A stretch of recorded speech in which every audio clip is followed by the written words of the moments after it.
Assalamualaikum warahmatullahi wabarakatuh. Sahabat-sahabat medsos semua yang mudah-mudahan dimuliakan oleh Allah SWT. Kita jumpa lagi di Eldor File. Bahasan kita kali ini merupakan tanggapan terhadap video seorang ustadz yang menanyakan apakah ada demo yang dilakukan oleh seorang diri.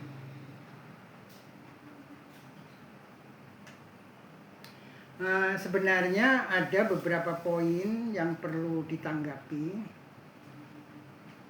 tapi untuk menghindari terlalu panjangnya video, takut membosankan bagi para pemirsa video, maka ini saya lakukan satu persatu. Jadi insya Allah saya akan tanggapi semuanya, tapi satu persatu. Kali ini yaitu tanggapan terhadap pertanyaan, apakah ada demo yang dilakukan seorang diri. Kebetulan saya masih menyimpan clipping koran Merdeka tanggal 17 Desember tahun 1981. Di surat kabar Merdeka tersebut dimuat sebuah berita dengan judul anggota DPRD Jawa Barat Thomas Sitepu unjuk perasaan bertekad mogok makan sampai ketemu presiden.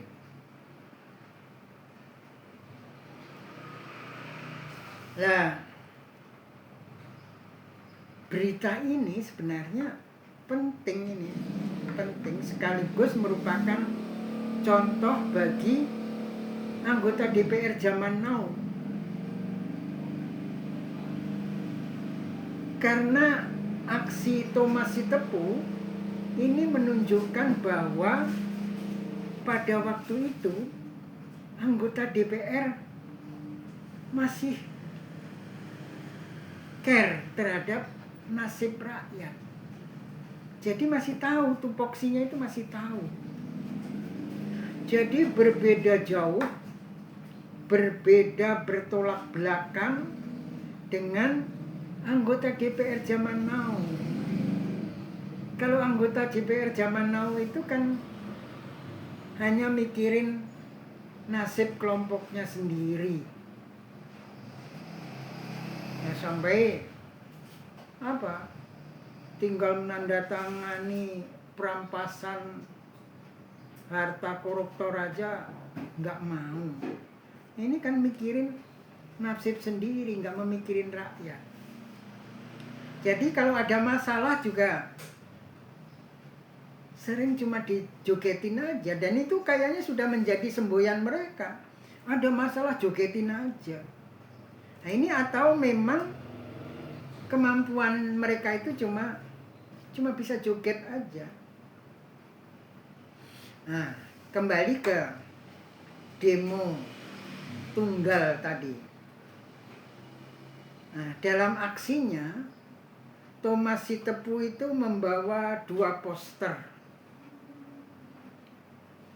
Yang satu tentang pesan bahwa meskipun sebenarnya ini hakikatnya demo, tapi dia mengatakan tidak demo, melarang mahasiswa ikut serta, dia sendiri aja.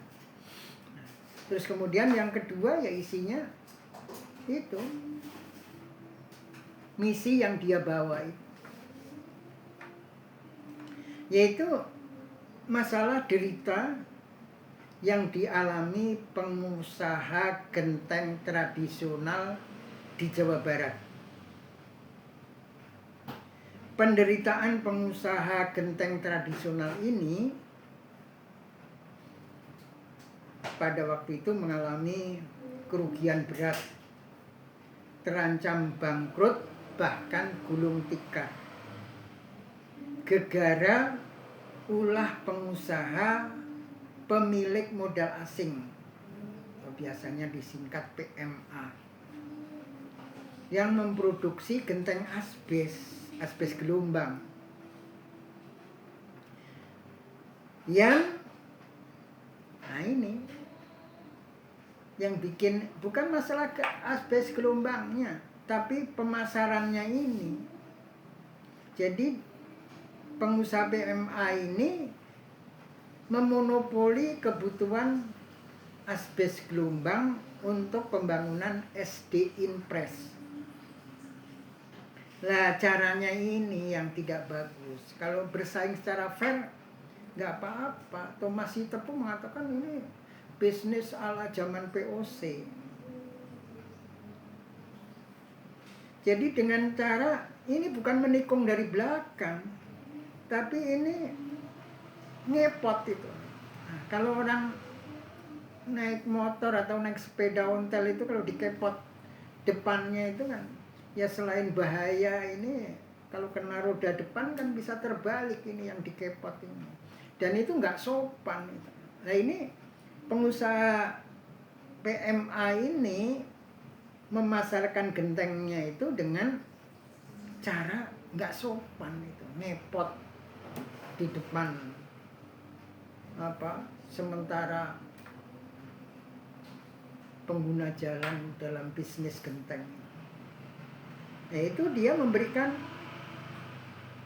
komisi 17 sampai 20%.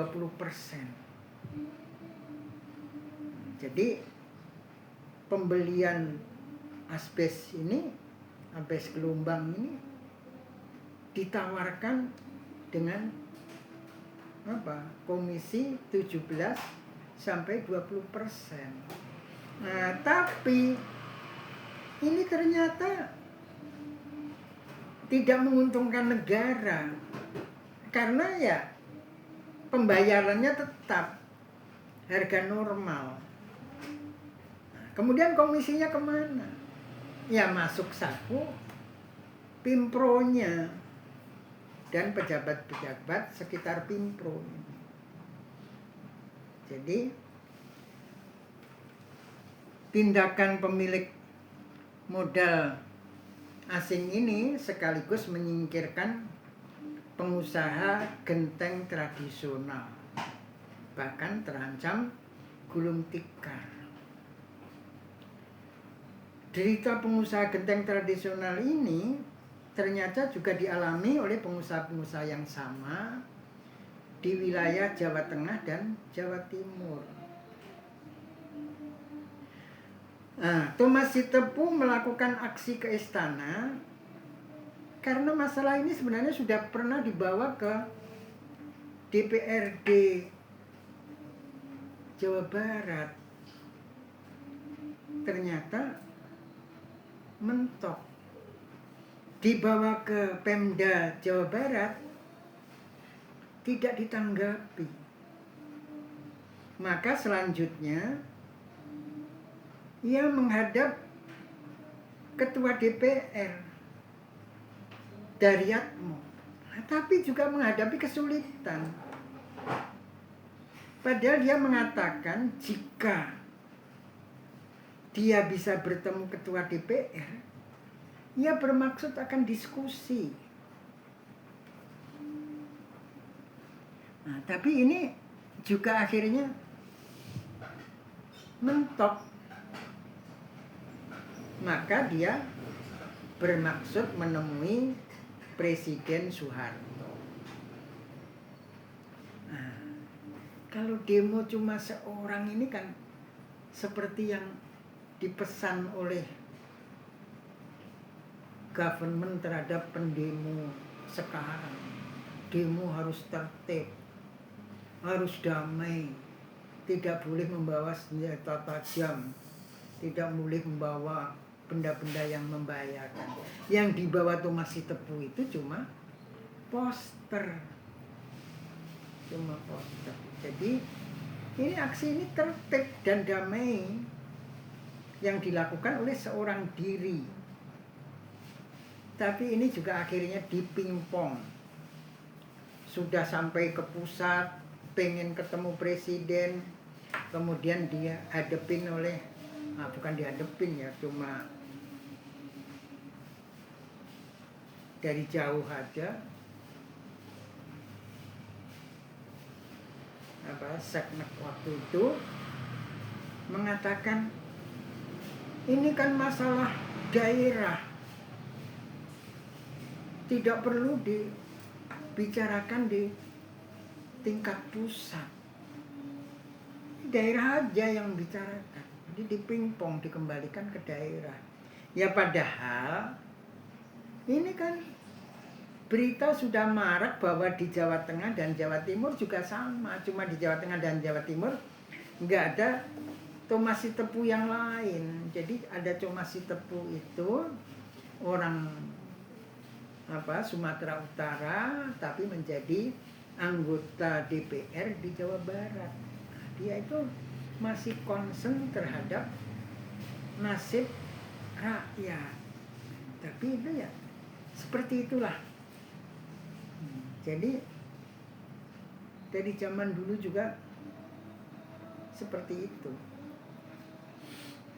Jadi pengennya demo itu damai, tidak anarkis.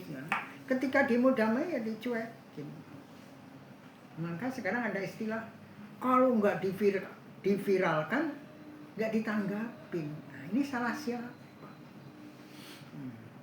Dan perlu dicatat ya, sifat gentlenya Thomas Sitepu ini. Dia bilang siap ke pengadilan jika dituduh memfitnah. Itu dimuat dalam Merdeka 4 Januari 1982. Yang menyedihkan, ada seorang anggota DPR melalui media televisi memberikan komen bahwa apa yang dilakukan Thomas Sitepu ini tidak sesuai dengan adat dan budaya bangsa.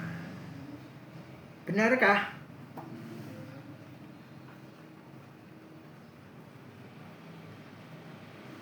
Kata Bung Karno, jas merah, jangan sampai melupakan sejarah. Maka kita tengoklah sejarah.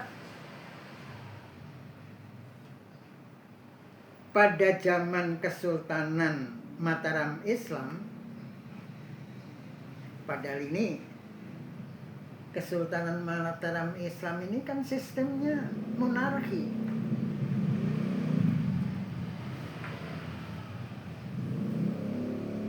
Wilayah itu milik raja. Sampai sekarang tanah di Jogja itu milik keraton. Rel kereta yang melintasin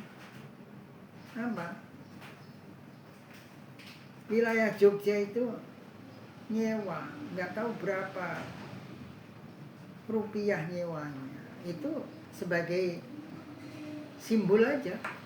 Sultan tidak membutuhkan, tidak begitu menghiraukan nilai nominal, enggak. Tapi sebagai simbol aja bahwa tanah itu milik kerajaan. Jadi monarki. Tapi Sultan mengizinkan rakyat untuk berdemo yang disebut PP. PP itu bahasa Jawa artinya berjemur. Kemudian berjemurnya di mana? Dilakukan di tengah alun-alun. Tengah alun-alun itu ada 2 ringin kurung. Di antara 2 ringin kurung itulah yang lurus ke keraton, itu orang melakukan PP, melakukan demo perorangan.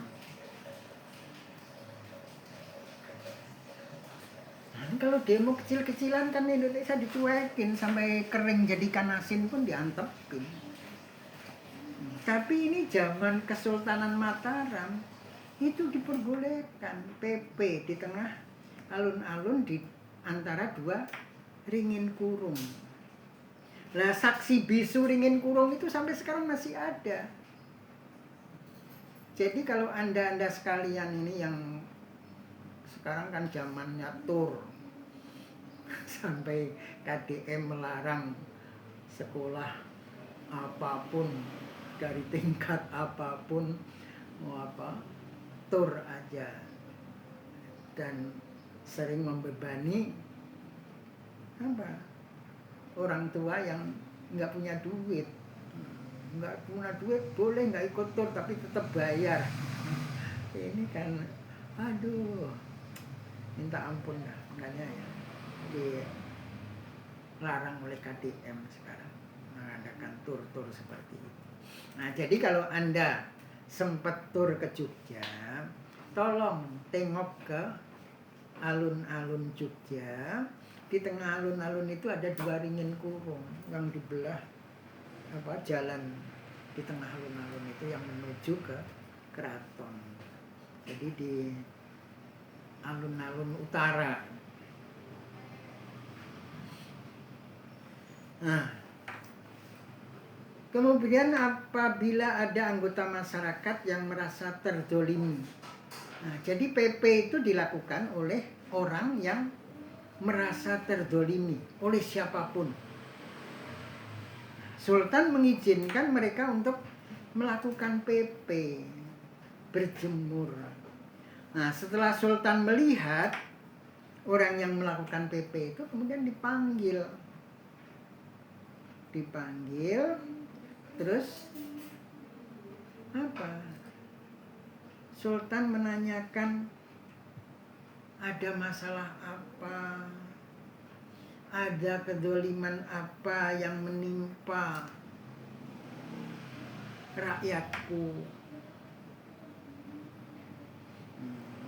Setelah selesai diinterogasi, selanjutnya Sultan akan melakukan tindakan atau titah sesuai dengan prosedur dan tingkatan kezolimannya yang menimpa pelaku PP tersebut. Lah, aksi PP ini bisa dilakukan oleh satu orang atau lebih.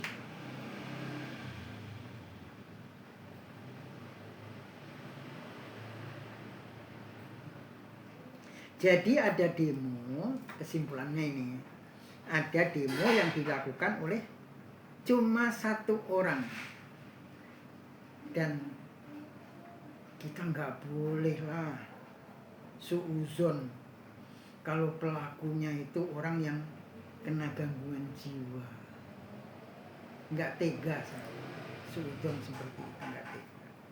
Nah ini video ini semoga bermanfaat dan dapat menambah pengetahuan sekaligus wawasan. Sekian, terima kasih. Assalamualaikum warahmatullahi wabarakatuh.